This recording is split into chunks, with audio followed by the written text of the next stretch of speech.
Discuss with you is to show you some things about the basic structure of a horse and how we evaluate structure, and then how that is going to affect some things with the way that horse might track and travel and how efficient he might be performing for you.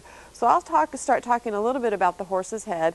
You know, there's a thing that people say that we don't ride the head, but an attractive horse is sure a plus. Plus, there are some structural things about a horse's head that can affect their temperament, their personality, their air passage, and things such as that. And I'll start talking about the horse's eye a little bit. This horse does have a fairly large eye. It's set off wide to the side of his head, which is something that we do like because that's going to increase that horse's field of vision. If you ever think of a pig-eyed horse, which is a horse that has little bitty eyes, maybe set more to the inside, those horses will tend to be a little bit more fractious, shy a little bit more because they basically can't see quite as well. Okay? Another thing is we like to look about how the length of the horse's head between his ear to his eye and his eye to his muzzle. All right? This horse is maybe a smidgen long, however it is a very shapely head, certainly not something that distracts from him. We like to see them nice and clean over the bridge of their nose, as this horse is, with a fairly large nostril. Now think about the function of that nostril, and that's going to allow air passage through as they work and perform, and so a big nostril is certainly going to be an advantage. Now as we move back, another important area to look at is the horse's throat latch. We talk about a nice, clean, trim throat latch, as which this horse does have, and a functional reason for that is because that will allow a horse to have more flexion at the poll, be more athletic, and move his head for the different types of things that you might ask him to do. A horse that is very heavy and thick in that throat latch is going to lose some of that athleticism. Now Libby already did discuss about how we want the top portion of the horse's neck to be longer than the underline, and she did talk about the angle of the shoulder. And something to look at is to see how this neck ties into that horse's shoulder. We like it to tie in relatively high, which is also indicative of a horse that does have a good slope to his shoulder.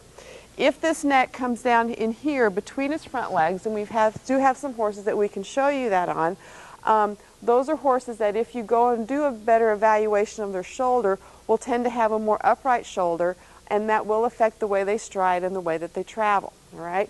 So we want a horse's neck that ties in high between his front legs, as this horse's does.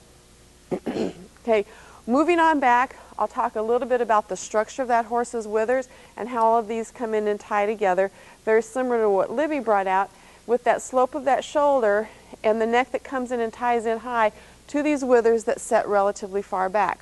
All this goes in with form to function and some of the biomechanics of movement. As this is tied back here and laid back on his back, all of these other structures and things are going to be put together with a sloping shoulder and a long top line of that horse's neck. So look for withers that are set back and a set of withers that are nice and prominent. Horses that are thick and round and muttony, as we say in their withers, will have more difficulty holding the saddle in place, sliding from side to side, sliding back. And so that's part of the functional reason we want those withers to be up and somewhat prominent. In addition, as far as not only the length of that horse's back, but we want to look at the overall structure of that horse's back, that it is strong and that it is relatively level, okay? Which does also tie in with the anatomy of their shoulders and their withers. This horse, he's a fairly young horse. He does have a very strong back, okay? We want to avoid a horse that has a lot of dip to his back. And a mature horse, we want them to be equal from the point of their hip here to the point of their withers.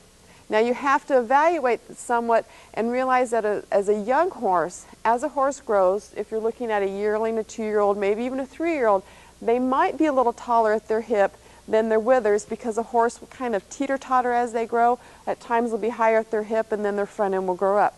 But if you're looking at a 5, 6, 10-year-old horse, they're really probably not going to change much. And so that's when we really like to see that the point of their hip is the same as the point of their wither. Excuse me.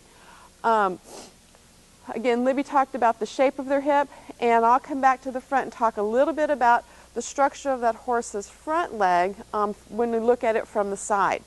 And one thing that we really like to see is that a horse is longer in his forearm and shorter in his cannon. And that's something that this horse is really very good with. If you think where the strength and the power come and all the musculature here in the forearm, okay, we'll talk a long forearm and a short cannon, and this horse is really very good that way.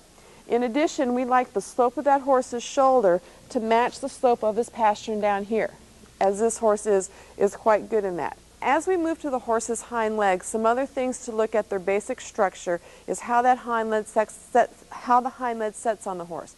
We like to see an imaginary plumb line drop from the point of his hip, bisect his hock, and go straight down, because we like that horse's leg to sit square underneath himself. And this horse is a good example of this.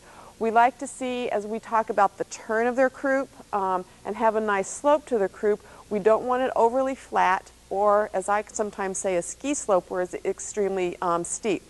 In addition, how this hind leg is set in, we look to see how the hock and the gas can come down into the hind leg.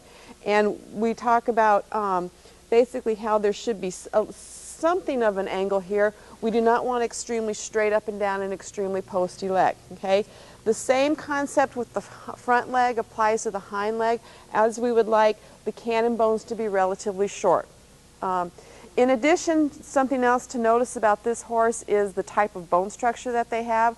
This horse is quite refined in his bone. He's got enough bone. He's not a real spindly-legged horse, but he does have adequate bone. But in contrast to the brown horse that we'll bring out again, this horse is just a little bit more refined about the structure that, as you see down into his legs. Now if we bring him and look to the front view of him